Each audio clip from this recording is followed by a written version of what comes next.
মিথ্যে কথা, শঙ্খ ঘোষ। লোকে আমায় ভালোই বলে, দিব্যি চলনসই।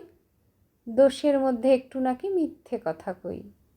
ঘাটশিলাতে যাবার পথে ট্রেন ছুটেছে যখন, মায়ের কাছে বাবার কাছে করছি বকম বকম।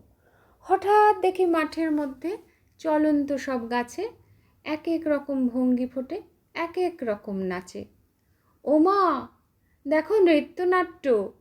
যেই বলেছি আমি, মা বকে দেয়, বড্ড তোমার বেড়েছে ফাজলামি। চিড়িয়াখানার নাম জানো তো আমার সেজো মেশর? আদর করে দেখিয়েছিলেন পশুরাজের কেশর। কদিন পরে চুন খসানো দেয়াল জুড়ে একই ঠিক অবিকল সেই রকমই মূর্তি যেন দেখি। ক্লাসের মধ্যে যেই বলেছি সুরঞ্জনার কাছে, জানিস আমার ঘরের মধ্যে সিংহ বাঁধা আছে? শুনতে পেয়ে দিদিমণি অমনি বলেন, শোনো, এসব কথা আবার যেন না শুনি কখনো। বলি না তাই সেসব কথা, সামলে থাকি খুব। কিন্তু সেদিন হয়েছে কি, এমনি বেয়াকুব।